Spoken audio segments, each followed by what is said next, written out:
Good morning, my friends in California.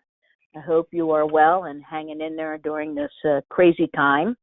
We want to take some time today just to perhaps support you by giving you some ideas and strategies about being able to take care of our caregivers as well as encourage them to accept our children and teens who need placement. So that's our conversation today. And one of the first things we want to say is that this is really unprecedented. I've been a social worker over 44 years, and I've never had any of this kind of experience with a pandemic. It's our last one was over 100 years ago. I did call my 100-year-old aunt, but she didn't remember it. And so it's going to require us being innovative. And let's see, my are you controlling my PowerPoint from the headquarters there? I'm in Ohio. There we go. And so it really does require us doing some things that are really different, that we have to be, I think, creative, that we have to be determined, that we have to be able to just really get rid of a box and do what we have to do. And we've all been in incredibly difficult situations with, trying to find a family that will accept a sibling group of 6 or a child with medical needs or a youth with some really severe behaviors. And I know that many of you have been successful doing that. So we have to kind of put all of our great thinking capacities together and do what we can do. And excuse me. And we know that our families now need us more than ever. I mean, being a resource parent, I've done it myself, is a tough job, but right now it's just doggone crazy. And you that are parents out there, as I said, if those of you who are out there who are parents know how chaotic it is right now. And our caregivers are no different than you. I know that some of you are just embracing being a homeschool teacher, I'm sure, and trying to keep your kids busy and interested and not fighting and everything is probably your greatest challenge every day. And of course, the thing is there are financial challenges. You may have a spouse or partner that has been laid off or lost their jobs. I mean, luckily, you all are continuing to be able to be paid, but our kids are home more and they're eating more and they're consuming more. We're doing probably more laundry. We are using more toilet paper. I read that. So there are some of those things. I think that there are a couple of additional things that we as parents don't experience that our resource parents do, and that is, kind of coordinating everything with the agency, the whole virtual visitation, the added demands and expectations that come with being a resource parent, and particularly when your kids are home all day, and particularly if your kids are on an IEP and have special learning needs, it's difficult. And of course, the kids themselves are having more trauma on top of trauma. They, in terms of all the usual things that they experience, I do believe that the disruption of routines, activities, the peer relationships, depending on the age of the kids, the lack of face-to-face contact with parents and siblings, that can be a trigger for some of our kids that leads to perhaps greater behavioral issues, emotional issues, maybe more fights among kids in the house, and of course, the ever-popular cabin fever.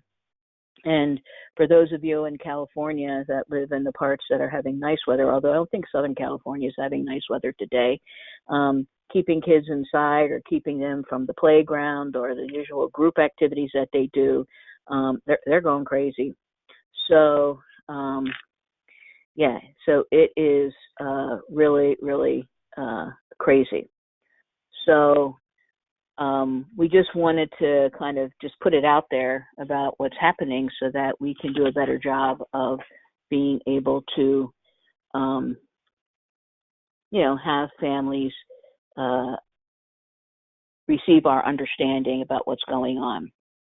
So just a couple of tips that I wanted to offer you just to start out with about things that resource parents might appreciate and everything. I'm not sure. Are you all doing I try to click my PowerPoint. Can you turn me to the next slide? There we go.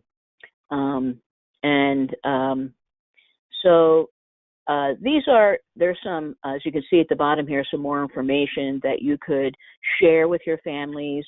The toolkit, and actually on the toolkit, the COVID-19 California.gov toolkit, there are some videos that might be helpful to parents and to kids. But it just really is an important time that everybody remain calm, and we all are scared about what might be, but we have to remain calm. We have to remain positive, because kids, it's very catchy if we're not. And again, having a family meeting so that we can talk and listen, and letting kids know that we're here for them, checking in with kids, maybe at bedtime, about how they're feeling and how they're doing, or was this a good day, or what could be better tomorrow, I think can be really helpful.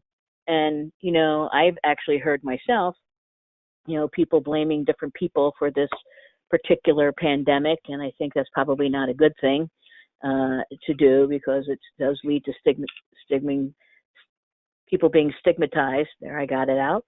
And we just want to kind of be a little more fair about what's going on.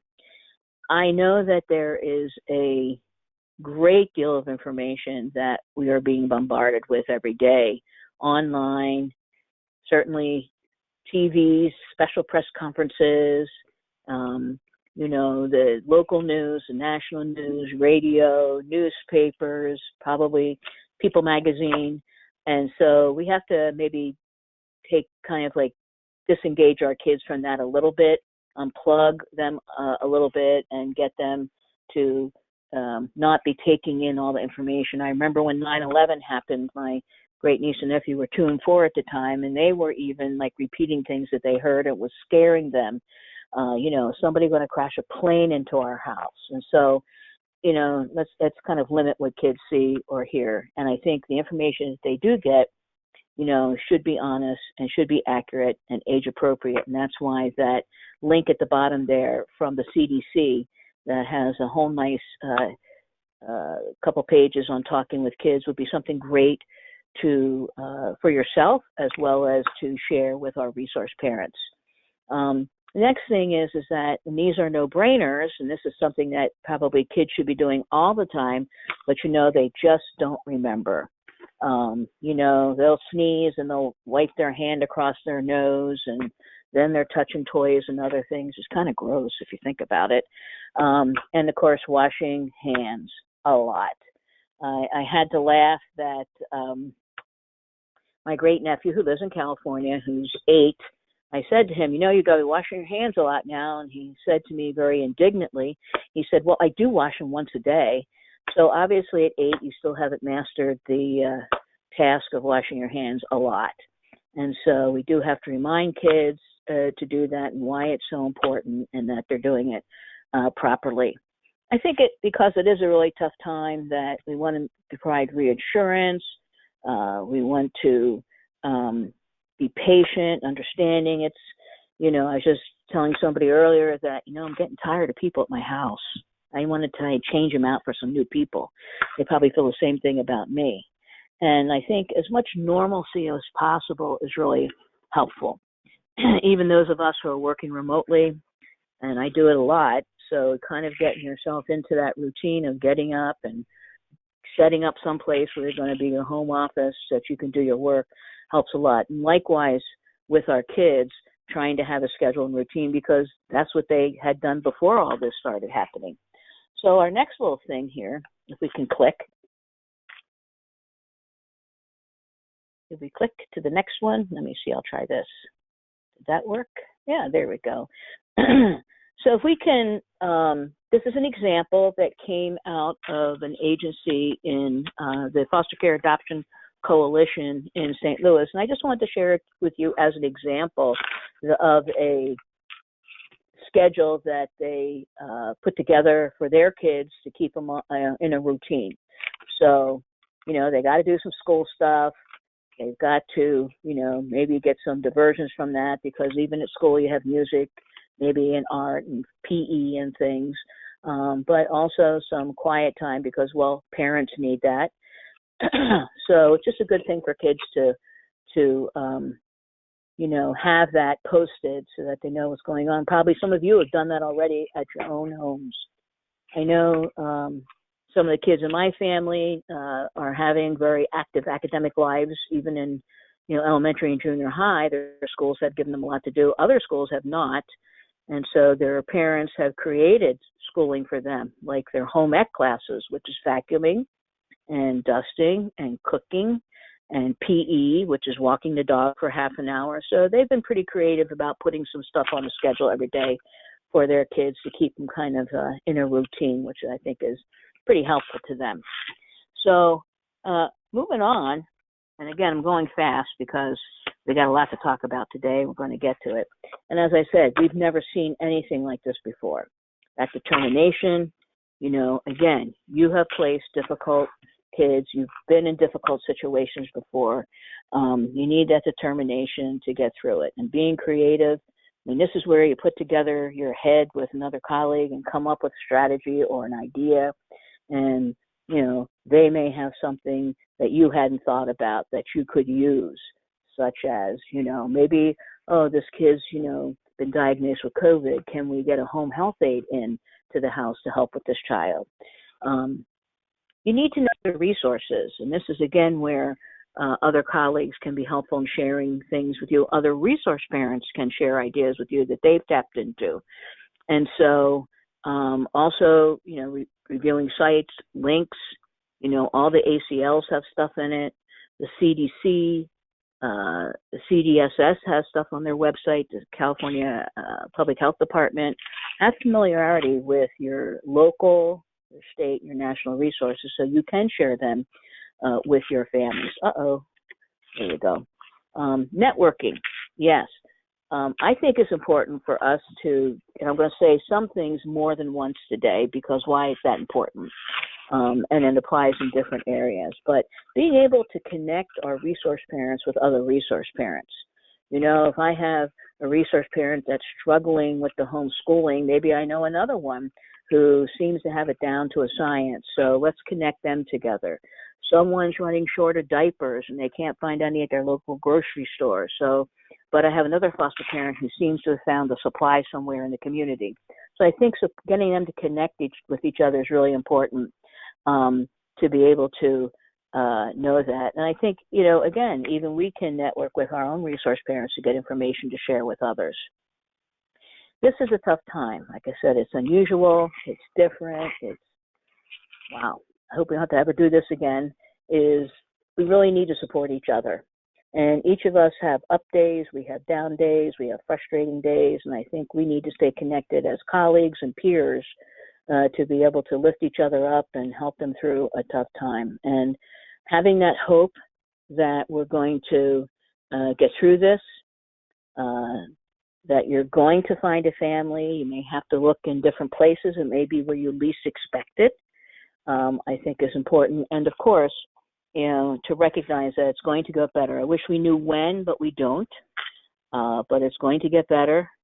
And you need to believe in yourself and give yourself some credit for your hard work and for your diligence and for being on the front line with our kids and our families. So I think that I was reading some, I'm a kind of a minor history buff, and I was reading some things on World War II and how Winston Churchill, got people in England to stay optimistic and positive even when they were being bombed every night.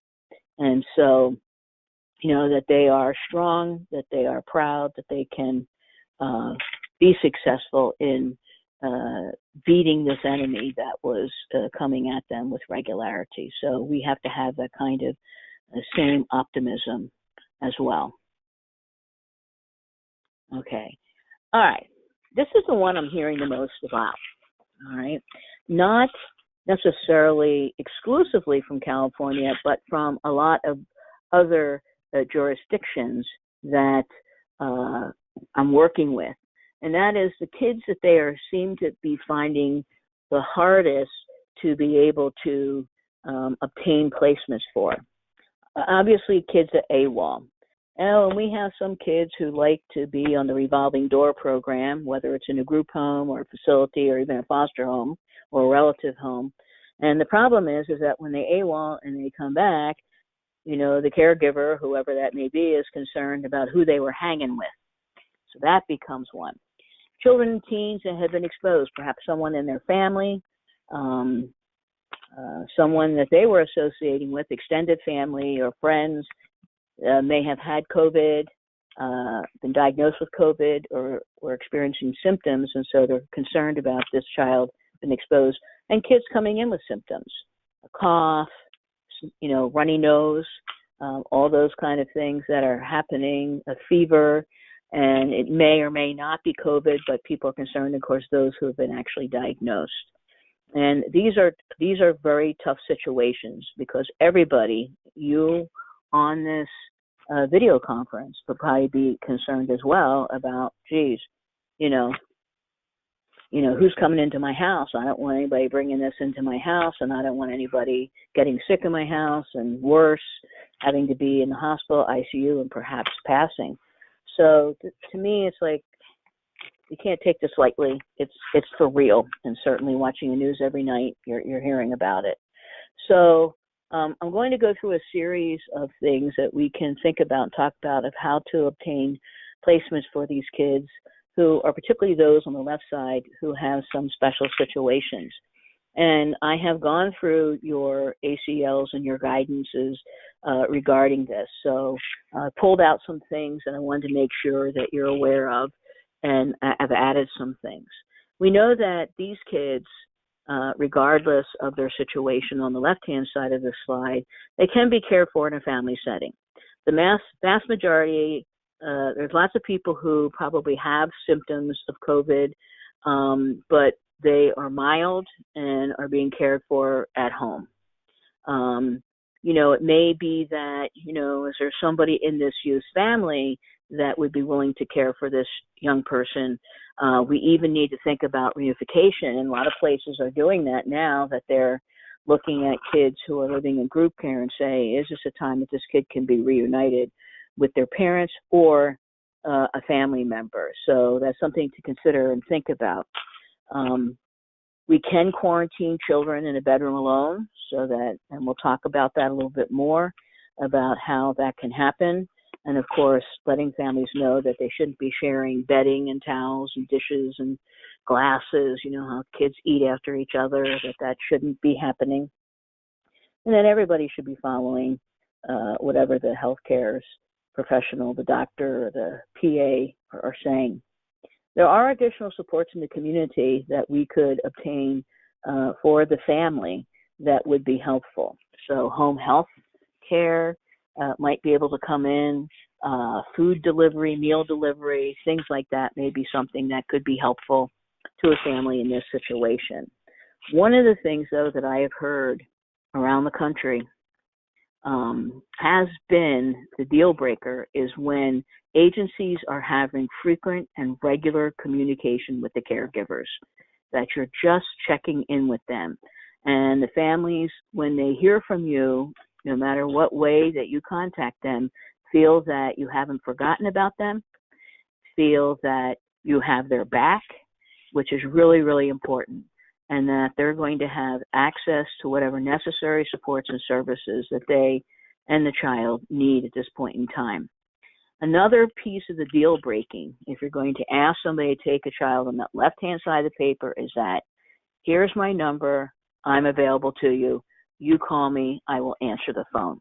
That they need a go-to person that they know will be there for them and will answer the call and we'll get them what they need. That's so very critical. If you're asking people to take a risk, that being able to do that, I think, is really important for the family, that they know that you're there. And I remember years and years and years ago, I had a child on my caseload who had a very serious seizure disorder. And we only had one family in the county that I could convince to take this baby who had this terrible seizure disorder that they would have to literally take her to the hospital because the only thing that they could do would be intravenous Valium for this child. But I said to them, here's my number. We didn't have cell phones back then, but I gave them my number, my home number, and they never ever called it but one time, and they should have called it that one time. So I was glad that they did. But they told me when this child actually moved on to be adopted that that's what made the difference for them. So make sure that there's some sort of go-to person for our families who are taking these very tough cases. Now, let's talk about what are some possible resources that we could think about. And of course, you probably have thought about that, but let's circle back anyway. Newly approved resource parents without placements. We have some new people who just, maybe before this started had been approved, but yet had not been called to take a placement. And I know a lot of times we are hesitant because, well, they're new. Well, everybody was new at some point in time. And I think with us supporting this family, we could engage them to accept a child. And so a group of people that I might be calling. Also, I may be looking at my pool of resource families and looking at those particularly who are empty now or underutilized, meaning they have some empty beds, because then that would allow for a little bit of social distancing, that, they wouldn't have a million kids in their house that they'd have to kind of navigate. So consider that. Younger resource parents. And the reason I say that is because, we hear that those of us who are over 60 are at greater risk. So maybe families that are younger may not feel as at risk for this, or maybe healthier, don't have those at-risk diagnoses, diabetes, heart disease, high blood pressure, so maybe they would be open. Also, some of our relative resource parents, if we are knowing who they are and they're solid families and pretty stable, and maybe they have extra space and would consider taking another child into their home. Also, you may have some what I call almost done families, so that you are on your way to getting that process done with the family when this all hit and everything got kind of pushed aside to take care of the current crisis. But now we can go back and look at those families and say, is there a way that we can finish them and be able to use them now? So that would be something, friends, families, and relatives. Also, for the kids, the specific kids, those that are AWOLing or whatever, can we revisit the family finding that was done and be able to look at, was there somebody that we contacted where they just changed jobs and it wasn't a good time for them to take the child, or they had just had a knee replacement and it wasn't a good time? I mean, I think it's always important to revisit families, because when you might have called them 8 months ago, life could be very different today, and they may be open to helping this young person in their time of need. And, again, is asking the youth to identify connections. We do have kids who identify their best friend's parents, or, this was my babysitter and stayed being a good friend of mine. This was a neighbor of mine, that they may be more willing to not AWOL if they're in a place that they wanted to be at. So I would say going back to some of those basic things, and sometimes, excuse me, even revisiting birth parents for information about who in their network could be a possible resource for this child. So just some ideas about, some resources we have, but also some that might be hanging out there that we haven't thought about, or we perhaps dismissed as a possibility for a placement for a young person. So now let's talk about getting this word out, because we have to think about some strategies of letting our communities know that we have young people that are in need, and children, infants, who are in need of placements, and that right now it's kind of urgent because of COVID-19. One thing I would suggest is, because there is a lot of coverage on the coronavirus in our newspapers, that it might be advantageous to contact a local newspaper and see if they would be willing to put together an article about the need for foster homes has not diminished due to coronavirus. In fact, it has increased the need for resource parents. Maybe they could get a few quotes from our current resource parents who are taking kids, and that, a family who ordinarily may take 4 kids says, right now 2 is my maximum density because I have to homeschool. I have to keep them entertained. I want to kind of keep some social distance in my home. And I really hope that people step up to take other kids because, they really need us now. Certainly some conversations from staff about the need for families and who are the kids that are coming into care yesterday, that we find difficulty finding placement for. And I think being able to share with them that, there are some things that we're trying to do to support the process of becoming an approved family, that, they can do training online and other things we can do over the telephone or video conferencing that can help make the process go smoothly. I think keeping our Facebook posts active, asking our resource parents to post about the need for families so their friends see it. I think a lot more people are spending a lot more time on Facebook than ordinary. I hardly ever do it, but this week I got hacked. So if you get a friend request from me, it's not for real, okay?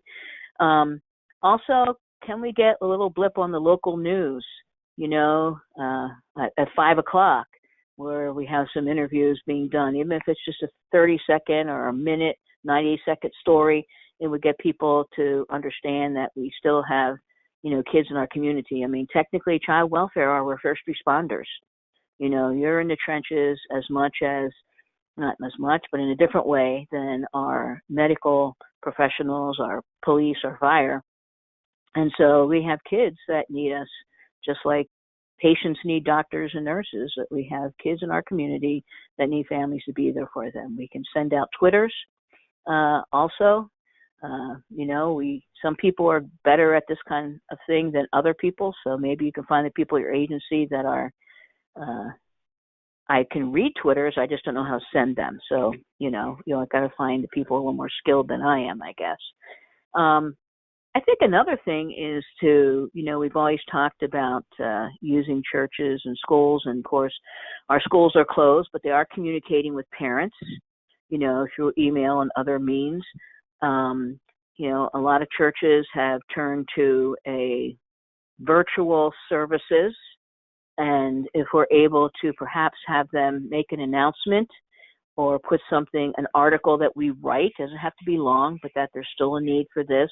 More than ever, our kids in our community need us to step up and be there for them, that if we can have them announce these things, if we can have them put it on their Facebook pages, on their web pages about this, that their parishioners are checking because they want to see about services and how I access services, because we're doing things with social distancing.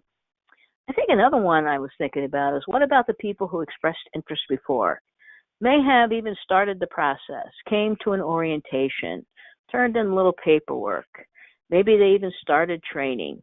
Can we email them and say, hey, are you still interested? Because we're still interested in you. So those are people who already had, their appetite whetted a little bit about becoming caregivers. So I would want to make sure that we could follow through with them if possible. So be prepared to answer their questions and concerns. Do I have to get fingerprinted again? Do I take the training over again? Whatever it is. But again, you might be able to get a handful of folks who had started the process, and maybe now they have the time, since they're not working, to complete the process, and we can get them through and bring them aboard. So just a few ideas I thought about in this particular climate that we could be able to attract some new families. What about those families we have now?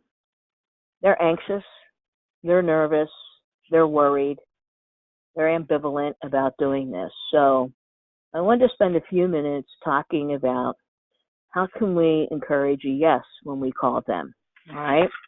So just some tips for discussion. And actually, I'm going to flip the slides here. Oh, no, it didn't work. Hold on, don't watch this. Okay, now, and then I'll go back and get that slide. I think, first of all, we should be building a relationship with our families, and hopefully we've been doing this long before all this hit, before a placement's needed. I just think it's really important that we stay in contact with our families now, that they recognize how much we value them, that we care about them personally and how they're doing. And I think this is an important thing. So send a text a couple of times a week to your families. Again, even before we need placement. Hey, how you doing? You know, how are the kids? Are you holding up okay? I was just thinking about you. And I think people appreciate that you were thinking about them. I think what I've been doing with my family is, as I've been doing this work with different states in this last couple of weeks, is any helpful articles or links on, you know, stuff for kids, homeschooling, activities, recreation, stress management for parents, you know, scheduling, all those. Anytime I found something that I thought would be helpful, I would just email it to them and say, hey, check this out. You know, that's something that might help them. Most importantly is being able to respond to a resource parent when they contact you. Very, very, very important. Because when we don't do that, they're not going to be willing to take the risk to take a child if they don't think you're going to have their back. Send them a thank you email or text.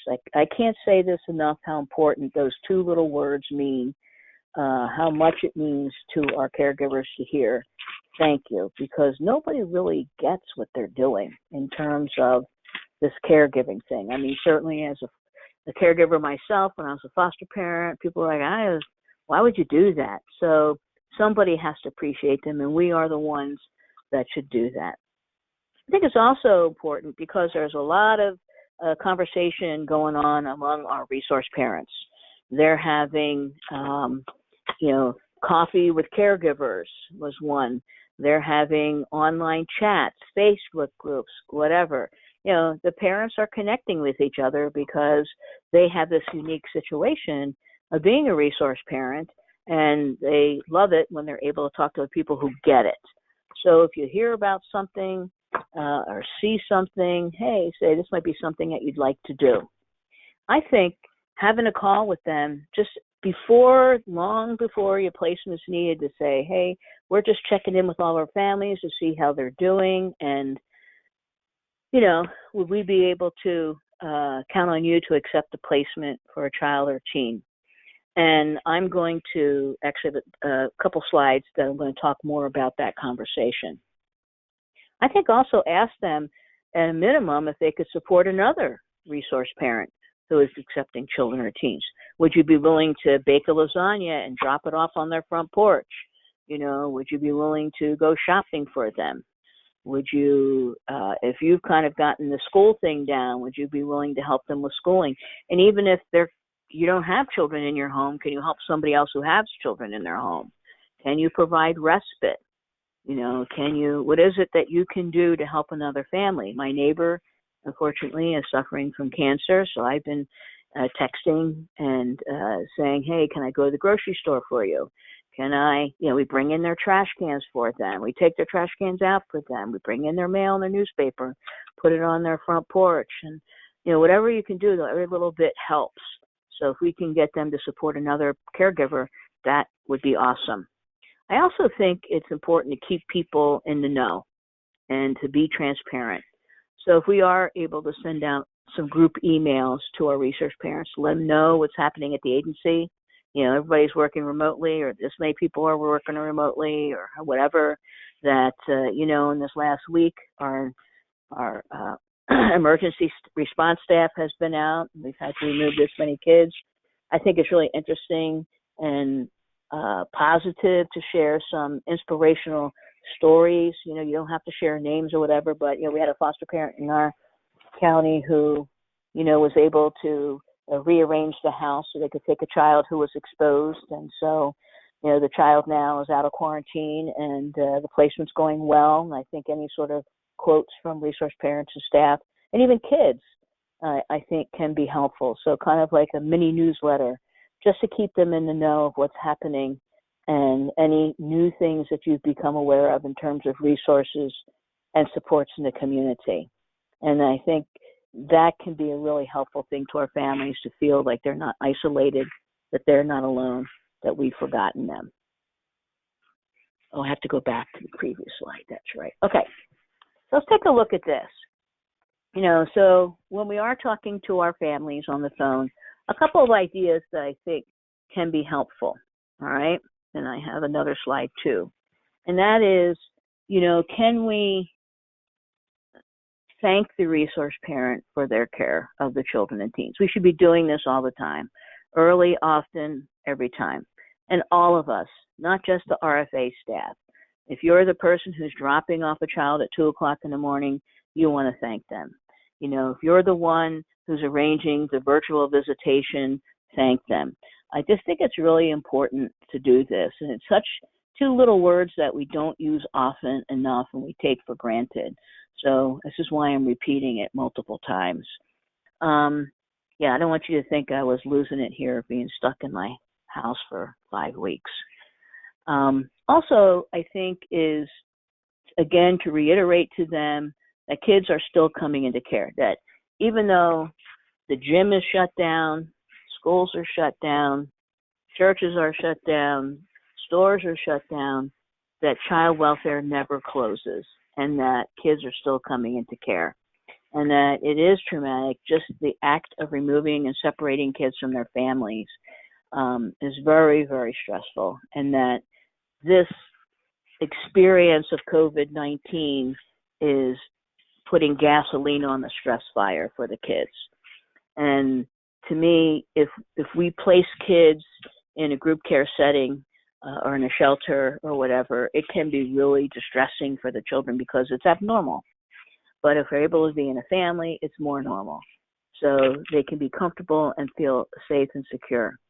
And again, would they be able to accept placements now?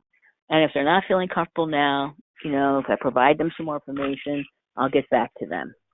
Is there anything that you need, anything that we can get for you that would prepare you to take these kids? Or I can let you know where you can get those things that you might feel better.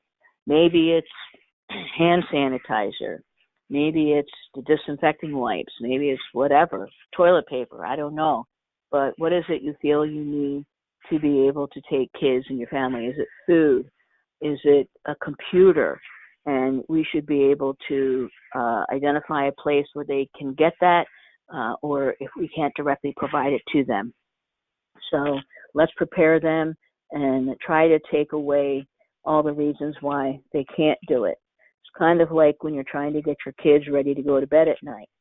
Mommy, can you read me another story? Daddy, I need a drink. Hey, I forgot to tell you something. Can you sign this paper for school? Or, oh, I wanted to wear something different for school tomorrow. You know that they have 1,000 reasons why they can't go to bed. And when we can exhaust them, then there's no reason for them not to go to bed. So if we can kind of exhaust the reasons why our parents are feeling that they can't do this, maybe we can get more yeses in that moment in time. All right, let's go to this next one. So just some additional things I was thinking about that if I was in the place of a resource parent, what might be some things that would make me feel better, that would reduce my anxieties and fears. And one thing we know is that it is required, and I think it was in the 2033 ACL, maybe the 2028 too, that when a call comes to the hotline, that screening information is gathered about COVID-19 by the hotline staff. So I think it's important that foster parents understand that we're asking these questions spot on early so that we will have that information before that child, we make the decision even to bring the child into care.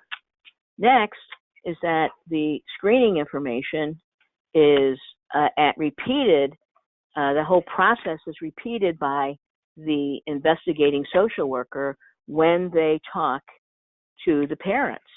And actually, it says that this process should be repeated multiple times every time that we interact with the parents, so or the previous caregiver, that we should be asking these questions often, because maybe tonight nobody has any symptoms, but when I talk to them in 2 days, I should be asking those questions again because perhaps they are having those symptoms. So in case you aren't aware, which you probably are, but just in case, the 4 questions that are important for us to ask: has anyone in the home tested positive for COVID-19 in the past 14 days? The second question: in the past 14 days, has anyone in the household had any of the following symptoms: fever, cough, shortness of breath? Question 3: has anyone in the household had close contact with someone who tested positive for COVID-19 with a laboratory confirmed testing in the past 14 days? And then last question: is anyone in the home under quarantine by a local public health department or a medical professional? So these questions we are asking all the time of the parents or whoever the caregiver was, so that hopefully our resource parents can feel some confidence that we're gathering information about this child all along the way and are keeping them informed. So at every contact, we should be asking them. Next, that they may be concerned about getting the personal, I can't remember what this is called now, the PPE, which is personal protection equipment, that if they need that and concerned that they can get it from the county, from the Office of Emergency Services. So to be able to get the things that they need is an important concern. If I'm going to take a child with symptoms, I will need some stuff to help protect the rest of my household members. Now, my sister-in-law just made me a mask, an Ohio State mask. So I'm going to be styling if I ever leave the house to do that. So I think that's an important thing, that they can get the equipment that they need. Also, that we can provide, as an agency, provide guidance to them from the California Public Health Department, the California Department of Social Services, and CDC at the time of placement, or even before that, because we can send information to them, okay? Particularly the ACL 2028 and the ACL 2033. And actually, in the back of both of them, there are some attachments with information for caregivers. So I'm looking at them right now. And the 2028, the attachment has resources for parents and caregivers, and it just gives them some strategies in their house to manage their households in regards to this. All right, and of course, the 2033 has attachment at the back that is probably more related to group care settings, but I thought that there were some excellent strategies in here that we could employ in our resource parent homes.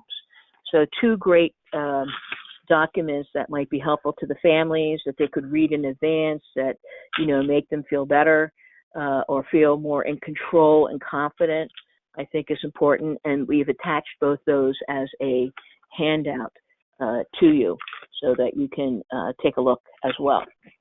Also, I said this one already. Okay.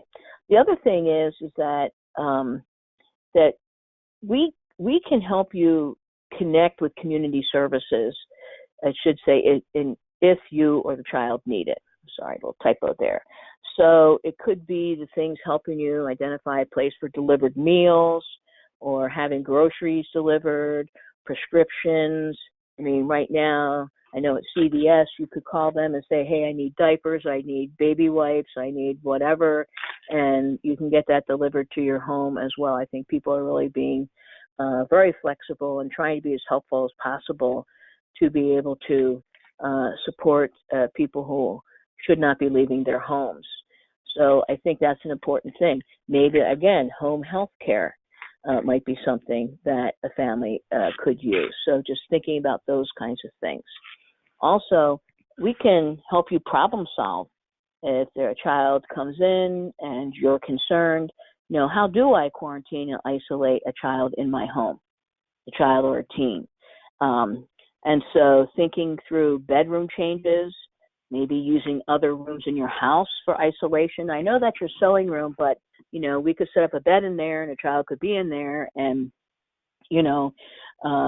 keep them in there and away from the other kids and family members. Getting those resources, I think helping to connect you with other resource parents who have thought through the situation and are doing it successfully is another one. And that's what I was talking. You have a resource parent that's a little ambivalent. Talk to another resource parent who has accepted placements. Why don't you call Mrs. Jones? She actually just took 3 kids in about 2 weeks ago, and she's been managing very well, and I'm sure she'd be glad to talk to you about what she's done in her own home to make it work for their family. And I think that could be helpful as well. Also, just to remind our resource parents that there is a community of resource parents out there across the United States, across California, within your county to support you via phone, text, email, to share resources, services, supports, and just to listen. As I said, everybody's having a bad day once in a while, and some better people are having a better day another day. So they are out there, and I think if we can help them build that network up by connecting them, it's going to be helpful because they get what other resource parents are struggling with.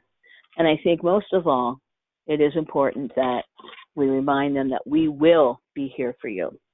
Call us. We want to support you. We want to do what we can to help you and your family be safe and to help the children and teens coming into our care have a safe, secure place to be.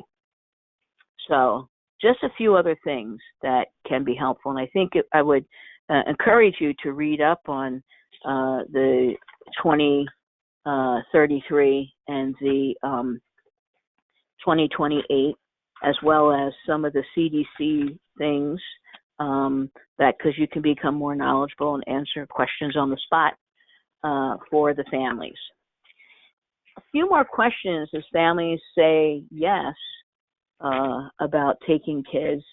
A few more things I'd like to know. I'd like to have them start thinking about what are they doing to currently protect themselves at home. I am a neurotic. I'll tell you what I clean about 40 times a day is the TV remote control, because God knows. Anyway, in general. But, what are the things you're doing to protect yourselves at home?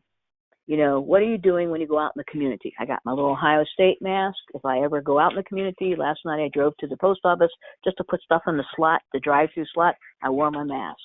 So I have a tub of sanitizing wipes in my car.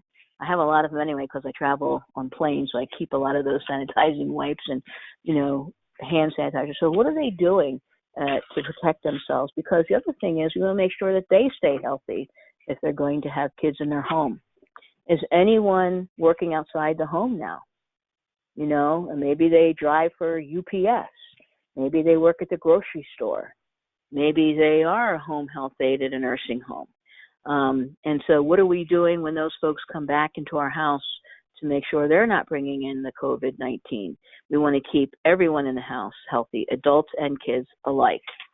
And lastly, how are you managing with the kids at home? I think this is a really important thing. How are you doing?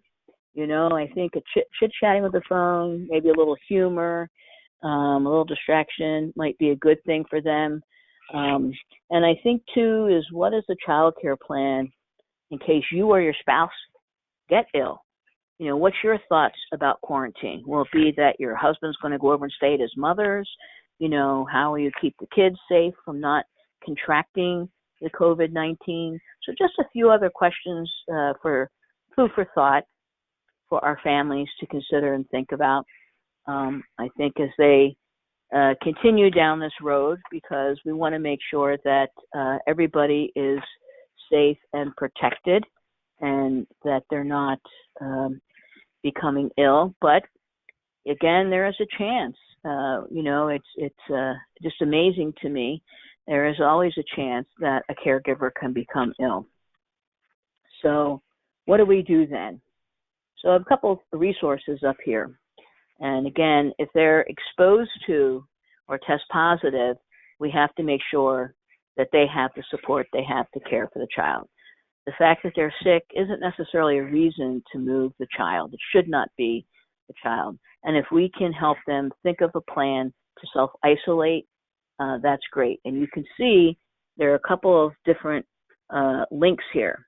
And let me just say that this National Parent Helpline, the 211 websites and everything are for everyone, not just parents who are sick.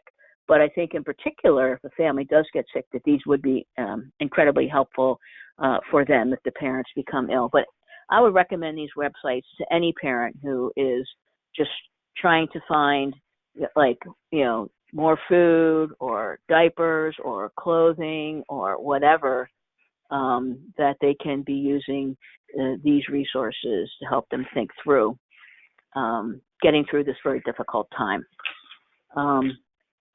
Next is if we have to think about and have a plan that, if I do have a parent who is sick and can't go to the grocery store or can't go to the pharmacy or is getting stressed out, that how do we develop that plan? And so again, there are some websites down here. It does say in the 2033 about that plan. I also put in here the COVID-19 kind of main website for us in California, some great resources there. I think it's being updated regularly, and that actually could be used for anyone. You can use it. It'll be a great place for our families to stay up to date on information for that. And of course, there's a link to the CDC that if you're sick, what you can do to, again, create a quarantine within your home. So we don't want kids to have to move because a parent's sick, but we can take some measures to keep those children safe and to take care of the parent at the same time. So again, I think reading up on the 2033 and the CDC website there can be really helpful information to you should you get the call that a parent is ill, because we should not have to disrupt a child because of this. Perhaps only if that child is a medically fragile child with a compromised immune system. But beyond that, we can find ways to keep that child there. It may be extended family member of the foster family could step up and help care for the children, but we don't want to have to move kids at this particular time if possible. Also, there is a chance that kids can get sick. While they haven't necessarily been the largest population that has gotten COVID-19, there are cases across the United States of children as young as 6 weeks old contracting COVID-19 and dying. So again, not to be the one to give you medical advice, that there are better people to do that. And you can see here on the CDSS main website, there are a lot of different links and different things there, as well as the CDC website, that if you're caring for someone who is ill. And I think this would be the time where families would be concerned about having that PPE, and we'll have to make sure that we, the emergency services understands the need that we have for this family, for ourselves in this situation. So those are just providing all the links and information. I just think it's very difficult for kids to be isolated and quarantined. So, going to have to give the family as many different ideas to keep the child entertained. The child's going to feel horrible and sick. And if they really get a bad case, a lot of times it's very mild, but still some of our kids can get really sick. And I think particularly it gives good information about, staying in contact with the child's healthcare professional and at what point should you take the child to the emergency room and be admitted to the hospital. So some excellent information there that could guide parents who get a child who happens to come down with the COVID-19. So I don't know how many cases we've had reported statewide, not necessarily child welfare, but just generally statewide in California, of children and teens under 18 who have contracted the COVID-19, but it can happen. So we have these resource parents who are kind of stepping up and are saying yes to us, even some of them that are ambivalent. Some have said no. Don't be mad at the ones who say no. They may have a lot of different reasons for doing that, because we're hoping to keep them in our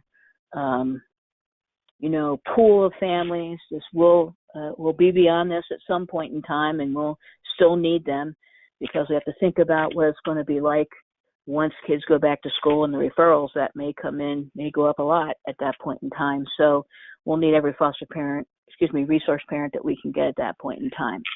So let's take a little look here at some ways that every staff, and those of you may have heard it from me before, that supporting our resource parents is everyone's job, not just RFA. Anybody who comes in contact with a resource parent has the ability and capacity to support them, so they feel like there's one of those big furry blankets wrapped around them. Again, I said this a lot today, and I'm going to say it one more time, how important it is for us to thank the resource families for continuing to care for children, the child or the teen. It is important. We just don't say this enough. I know we're busy, we're running fast, and we just don't think about it. But the fact that somebody has said yes, sight unseen, to a child to bring them into their family, that's a big thing. So those little simple words of thank you, very important. Whether they come by text, email, the phone, or face-to-face, of course, at a safe distance right now.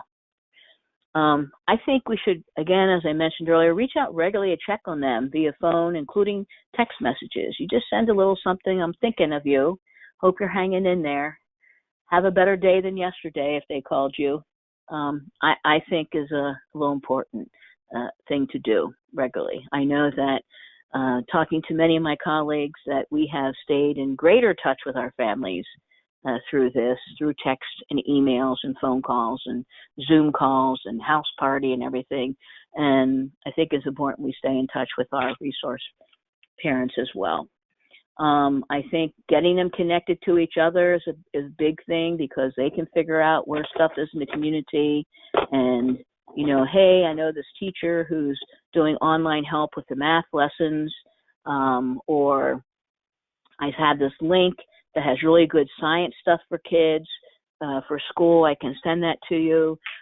So I do think that there's a lot of good stuff that can happen when we connect our families together. Be willing yourself to problem solve and troubleshoot issues with the family. Sometimes just listening to them is a really important thing. They just want to vent. And I think now, when we're all cooped up with the same people all the time, having an outside person is a really good thing, to have someone to listen to. And so be that person, whether it's a phone call, an email back and forth, a text message back and forth. Just be willing to think about and listen. And you can ask, again, as I'm saying to the next one, is sending them things that can be helpful by email that maybe they didn't know about, letting them know what they'd be able to obtain through 211 or obtain from the health department or the school system should be providing. I think just some really important information can be helpful, and that you can connect them to community resources that they may need. Maybe that's WIC, because they didn't realize that pregnant teens can obtain WIC. They didn't realize that kids up to 5 can obtain WIC. So I think there's a lot of things that we can do, because why? Kids are home for breakfast and lunch now. And so, they're probably running short of food, and kids are drinking gallons of milk a day. So if we're able to think about those other resources that can be really helpful. So that's how you may be able to help problem solve and troubleshoot with them. I also think, again, reminding them to take care of themselves too. And, as much as maybe we don't want to do it, it's okay to sit the kids in front of a movie. Yes, this is the 97th time they've watched Frozen, but it's okay because you can sit and have a cup of coffee with your spouse and just chill out because you can hear and see in the other room that the kids are mesmerized by Frozen or the Trolls or whatever. So take care of yourself too. It might be tag team parenting that they'll have to do. I said to somebody that I think parents will have a far greater appreciation of teachers when this is all said and done, because having to do the homeschooling and be with their kids through this tough time, it's like, wow, teachers are awesome, So I just think, just a reminder that they should be, we always talk about taking care of the kids. They have to take care of themselves as well. And, offer up-to-date information so that they can stay healthy. I mean, I'm seeing stuff every day online about things that people can do. And you know what? What it takes for me to stay healthy or I feel comfortable doing might be different for somebody else, My nephew, I ran 10 miles. That would be the last thing that I would do, would be to run 10 miles. Some of you are laughing out there. I just know it. Is it yoga? Yeah, who's going to get me up off the floor when I start that? So, but it might be for me just to say mentally healthy and feeling better. I just get out and punch around a little bit in the yard. I'm outside. I'm in the sun. I'm doing what I love, and I am moving. But it may be, power watching something on Netflix. Just to say mentally, emotionally, and physically healthy. I think there's lots of different things that they can do, but we should encourage them to do that because I think they sometimes some of our parents forget about themselves. We all have to take care of ourselves. We're not going to be any good to our families if we're not taking care of ourselves. I do think self-care is important.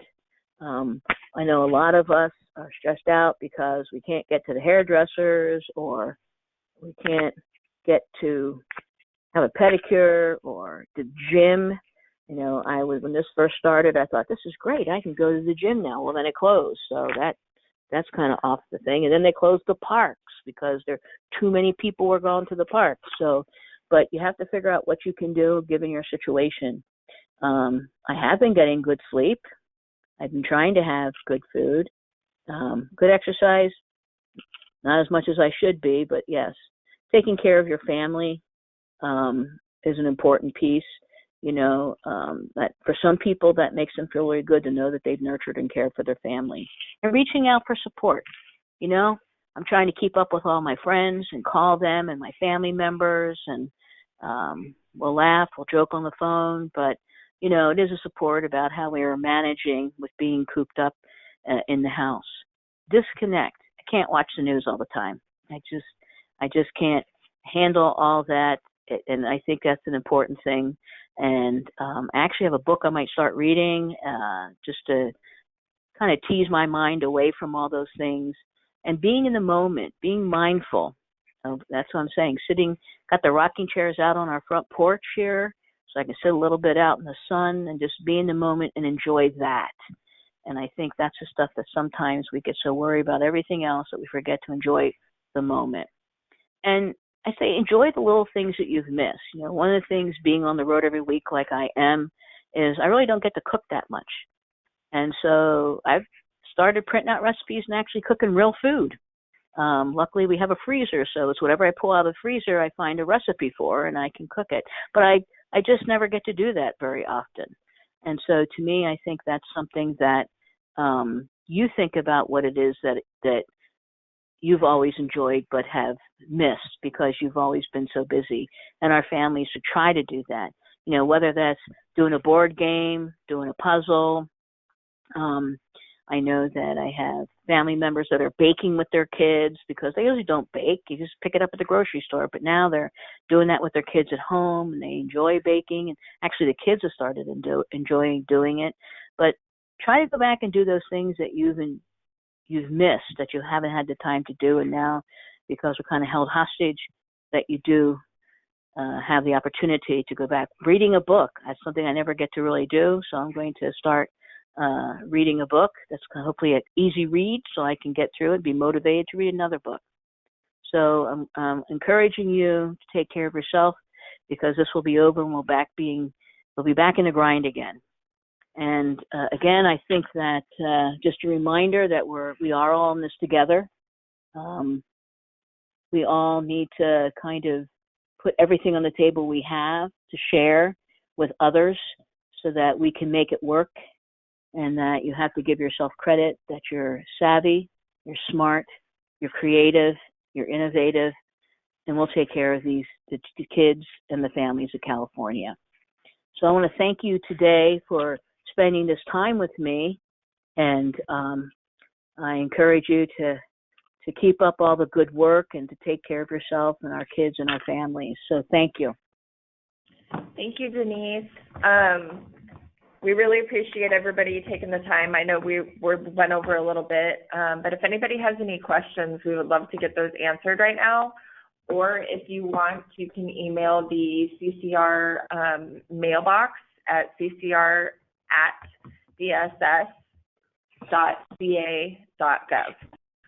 Okay, we're going to have Kim Wrigley do a quick update for the RFA end, because we currently don't have any questions. Oh, go ahead. Can I just add one thing I forgot to put in there? One of the things that Monterey County shared was that there is federal COVID money out there, and how they have elected to use that money is to provide incentive payments to foster parents to take children who are COVID exposed and perhaps exhibiting symptoms of COVID. So I know that we were obtaining the federal guidance and forms for that. So if you're interested, I do think it's an important thing to consider, because if you're able to say, look, we know this is tough and you're going to have to get extra this and extra that or whatever. So if you take a child right now, then even if the child hasn't been exposed, we don't know if they've been exposed, that, here's X number of dollars. If this child begins to exhibit symptoms, and we'll give you this, support payment. And if the child becomes sick, you get this support payment. It's not really raising the per diem, but for kids who are exhibiting or coming in at this point in time with the big question marks or have had symptoms or diagnosed, that we can provide some additional monies to those families to cover the cost of caring for the child. So just wanted to let you know that was what one county was doing. I know that many of you have thought of just awesome, creative, cool ideas of how you are making this work.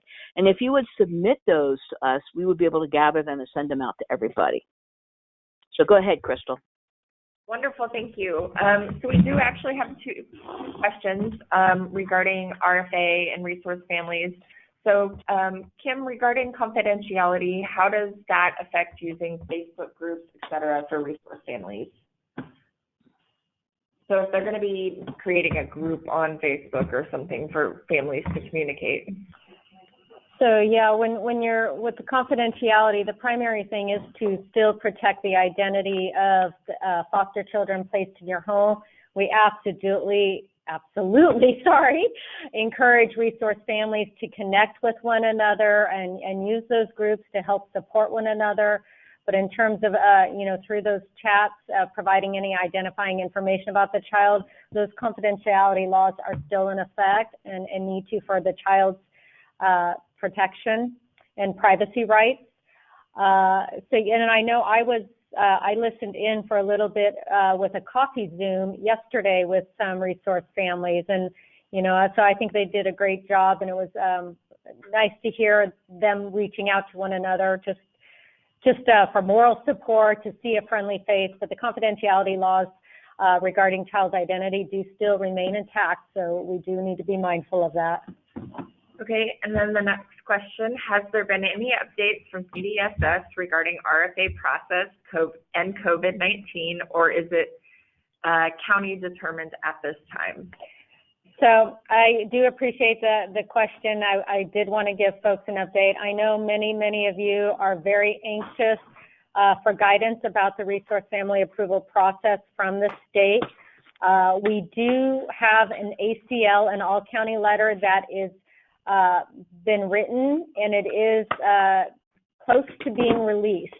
The reason it has not been released yet is anytime you are waiving requirements that are in statute, you are required to have an executive order from the governor's office. So we do have an executive order that has been drafted, and it is with the governor's office now. We are waiting for their signature. Once the governor's office signs the executive order, then we can post not only guidance around resource family approval, but we also have another all-county letter that will provide guidance about emergency placement procedures, emergency caregiver funding, and other funding-related questions that we've been receiving. So I do apologize that we have not issued the guidance as of 11 o'clock a.m. today. I do hope very soon, but at this point, it's outside the control of California Department of Social Services. It is all with the governor's office right now. So until that point in time, what I can say, knowingly understanding that this does present many challenges for our counties across the state, is that until we've issued guidance, the written directives and the laws remain intact. And I know that's not necessarily achievable in some instances here, but I also want to encourage counties to really look at your own policies and procedures. We do know that many counties have added to their requirements or their process for RFA. So if it's something that's not in the written directives and it's not in statute, you have complete flexibility to make any amendments or modifications to the policy. And I state that because we have had some questions that people have asked that they thought was a state policy, and it wasn't. It was a county policy. And yeah, and kind of to piggyback on that, there's one question: is there any conversation about opening up the level of care for county homes? So that kind of relates to that. So that does come down to a state policy there, and the all county letters that are we have another one that will draft more that will discuss in further detail level of care determinations. That one is still in the works of being developed, and I don't know much about it, but there is one that is being discussed right now. So there may be more information coming out about that. And then also for folks that may be with a foster family agency, we are working very closely with CCL, so they will be issuing a provider information notice after the all-county letter about RSA has been issued. The all-county letter has to come out first so that we have consistency between county families and our FFA families. One question, though, I will say that we have received a lot of questions about that I can address right now is about the pre-approval training and questions about the flexibility of online training options. And what I can say is the written directives have always provided a lot of flexibility in how counties determine how that pre-approval training is offered. So online instruction has always been an option. And there's a variety of means you can use to do so. You can use foster parent college. You could use your own trainers. If you were doing a training program in the county, you could set up a Zoom instruction, or I don't know all the fancy different WhatsApp or, all those things that are out there. So you could do it that way. Your RFA worker could, instead of, if they were doing one-on-one instruction with a family in the home, they could do that through a video conference. So the training has always already provided flexibility in how it was delivered. What's that? And the same, yes, thank you, Kendra. Same with the resource family approval orientation. That has never been required to be in a classroom setting.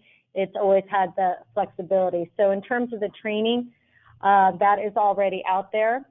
And to piggyback a little bit on what Denise had been, as we're looking for families for a lot of our children, a reminder, pending further guidance from the state, along with the emergency placement procedures for relative and NERF homes, we want to remind folks that we have the ability to do compelling reason placements.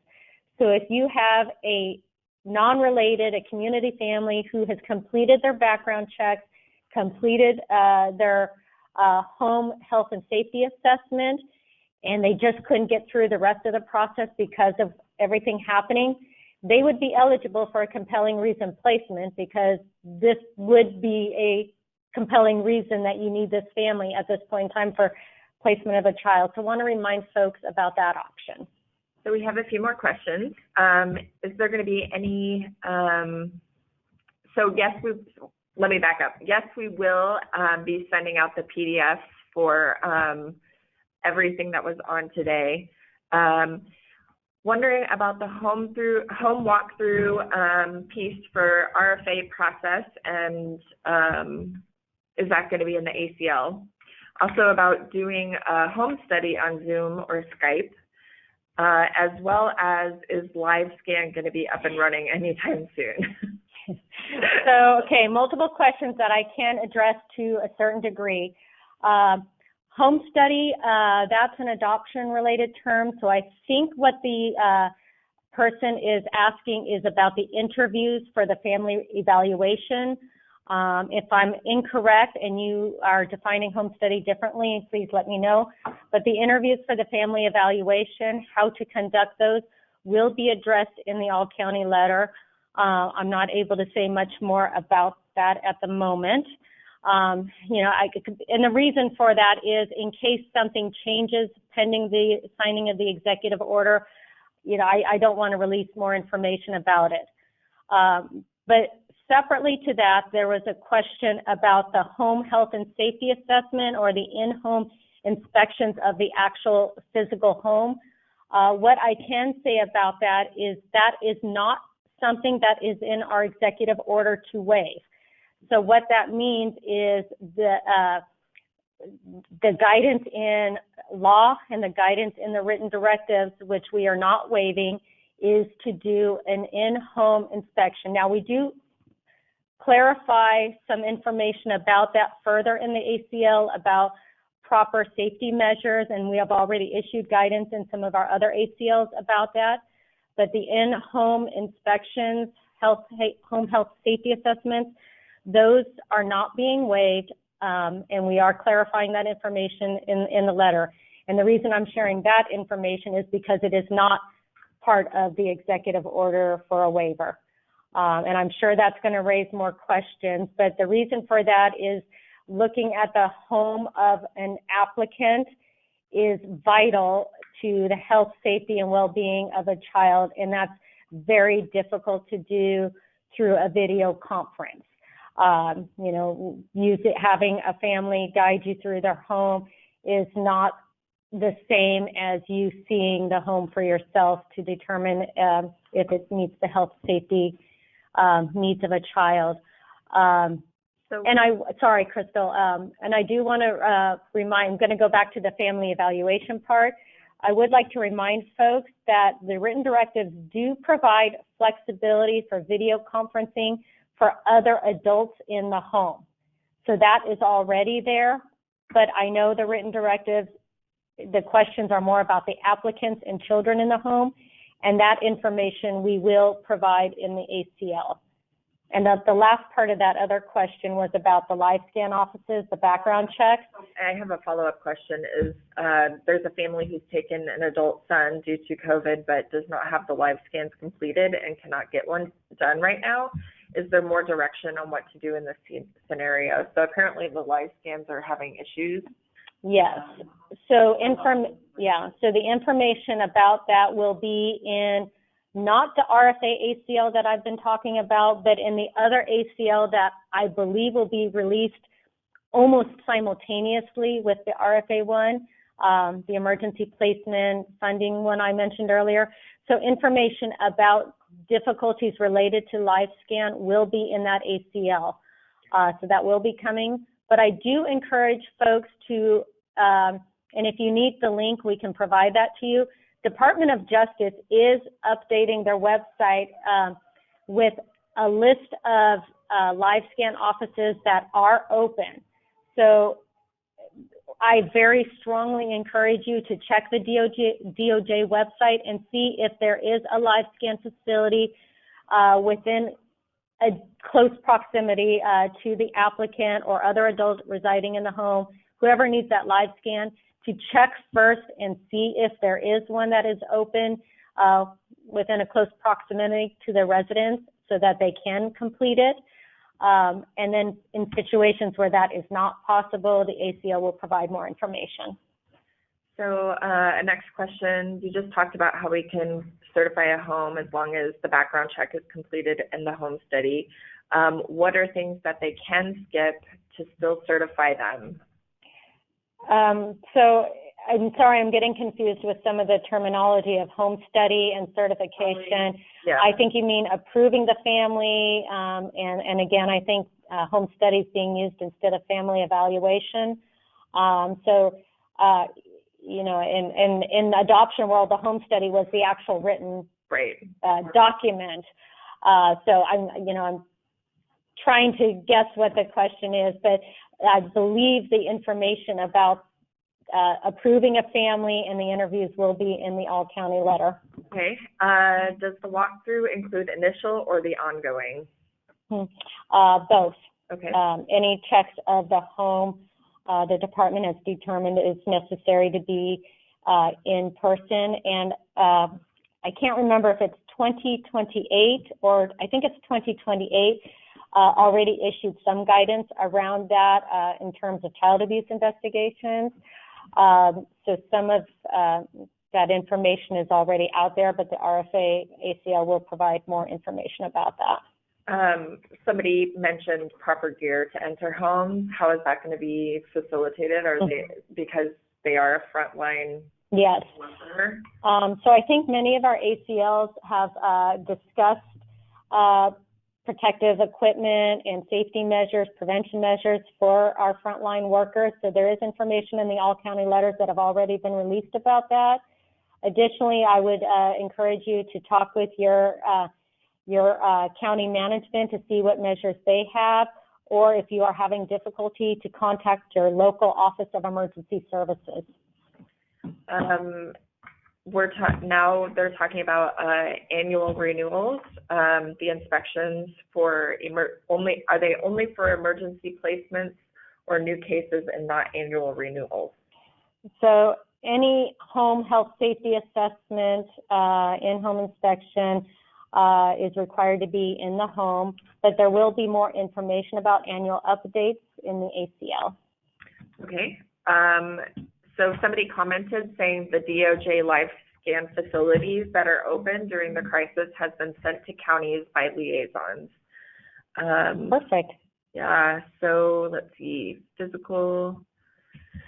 Can the physical be waived for approval of a family? So we removed the requirement for a physical in the written directives about 2 or 3 versions ago. So the written directives, this is a perfect example of one of those county policies that is not a state policy. So the state does not require a physical. The state requires the family to complete a self-health questionnaire, which is RFA 07. And then depending on the results, the county could request a physical be completed. But I want to make very clear that the state does not require a physical for all resource family applicants, and that requirement was removed from the directives, I think in version 4.1, maybe 5. So it's been a few versions ago since that requirement was removed. Okay. But that's a perfect example of, and I'm not trying to call anyone out, a perfect example though of sometimes where we get confused with what the state policy is versus the additional county policy that may have been added to the RFA program. And one comment was, for most renewals, we have established relationships and have been in the home many times. So not clear why we would have to risk exposure on those homes. I think just talking about that you've already been there. So I hear the concerns with that. And what I would suggest is please look at the clarification that will be provided in the all-county letter once it is released.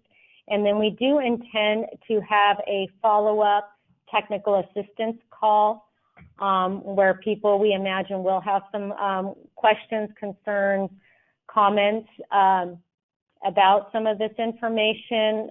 So we will be setting that up, a technical assistance call that will, Kendra Elmendorf, who is the manager of the RFA policy unit, will be setting that up as quickly as we can after the release of the all-county letter. And so I have one more question. Families are not opting to let RFA social workers enter their home right now. In these cases, how do you recommend the family evaluation interviews be conducted as well as home assessments?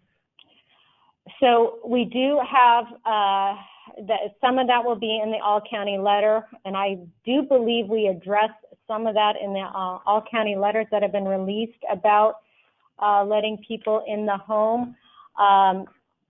You know, I don't have the information in front of me, but if there is still some requirements of social workers that are required to still go out and see the children that are placed in a family's care. There's options for safety measures that can occur, such as the social worker sanitizing their hands before they enter the home, making sure they don't touch anything in the home when they are there, face masks, all the things. And I think we've talked about this in several of the ACLs, but in general, there are situations where a social worker is still going to need to go in the home. So, I very much encourage you to look at the, I think it's 2028 again, and 2033, but there's several ACLs that talk about that. But also, this does not help with the in-home question, but for interviews that could occur in the front yard, a backyard, there are some other options that could be available to still meet some of the requirements. Okay. Yes, this audio or this webinar is recorded, sorry. So we will be sharing that out with everybody. It'll be on our CCR webpage. And again, if anybody has any additional questions, please feel free to email the CCR mailbox at ccr@dss.ca.gov. And we will be doing technical assistance as we go. Oh, we have one final question. So she has had several resource parents refuse entry. CPS social workers are not doing in-person monthly visits. So why are they? I guess. I'm sorry, could you say that question again? She's had several resource parents refuse entry. CPS social workers are not doing in-person monthly visits. So why are we? I think it should be an FFA. So 2028 does address a family's refusal to workers coming in the home. So I encourage you to look at that. And then another question, are counties porting over to family FFAs and vice versa? So the portability questions are also addressed in the all-county letter. Okay, that looks like it's about it. So I just want to tell everybody thank you so much for attending this webinar. We have had a lot of people on here, and I know this is a very big concern for everyone trying to recruit and engage families who, and just during this crisis, it's been a lot, and everybody appreciates you doing your best and staying with us during this time. So thank you again, everybody, and if you have any questions, remember to just email them into the CCR mailbox.